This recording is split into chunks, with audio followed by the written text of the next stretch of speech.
బతుకమ్మ నేలను ముద్దాడి గంగను స్పర్శించి పుట్టమన్నును పూజించే అతిపెద్ద పూల పండుగ. తెలంగాణలో పుట్టి పూల పల్లకి ఎక్కి లోకమంతా తిరిగేవటే. పాలసంద్రం పూలే పూల సంద్రాలయ్యి నిన్ను అభిషేకించేనే.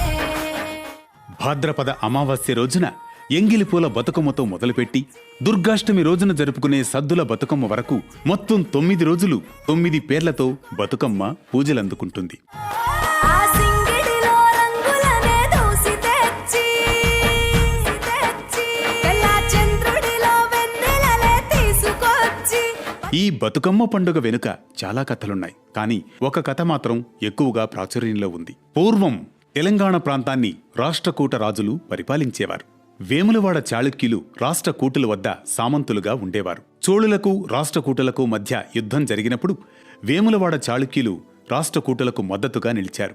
అయితే క్రీస్తు శకం 973లో చాళుక్య రాజైన తైలపాడు రాష్ట్రకూటులకు చివరి రాజుగా వ్యవహరించిన కర్కుడిని హతం చేసి కళ్యాణి చాళుక్య రాజ్యాన్ని నెలకొల్పాడు. క్రీస్తు శకం 997లో తైలపాడు మరణించడంతో అతని కుమారుడైన సత్యశ్రాయుడు రాజపీఠాన్ని అధిష్ఠించాడు. వేములవాడలో ప్రసిద్ధి చెందిన రాజరాజేశ్వరి దేవి ఆలయం ఉంది. ఆపదల్లో ఉండేవారికి రాజరాజేశ్వరి అండగా ఉంటుందని ప్రజల నమ్మకం.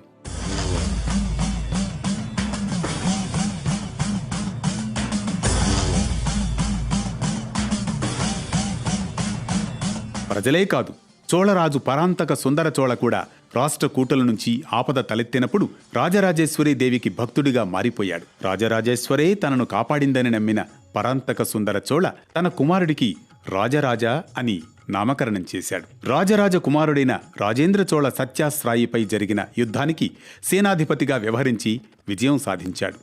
ఆ విజయానికి గుర్తుగా రాజరాజేశ్వరి దేవి ఆలయాన్ని కూల్చేసి అందులోని భారీ శివలింగాన్ని తన తండ్రికి బహుమతిగా ఇచ్చాడు. తన కొడుకు ఇచ్చిన శివలింగాన్ని ప్రతిష్ఠించడానికి 1006వ సంవత్సరంలో రాజరాజ చోళ ఏకంగా ఓ ఆలయ నిర్మాణాన్ని చేపట్టాడు. సామాన్య శక సంవత్సరం 1010లో ఆ భారీ శివలింగాన్ని ఆలయంలో ప్రతిష్ఠించాడు. అదే తమిళనాడులో ఉన్న బృహదీశ్వరాలయం. ఈ విషయం తమిళ శిలా శాసనాల్లో కూడా ఉంటుంది.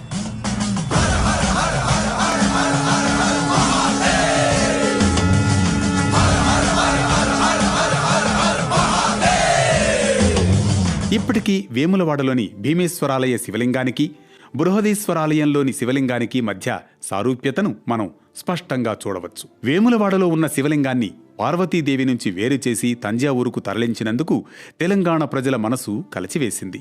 బృహదమ్మ అంటే పార్వతీదేవి నుంచి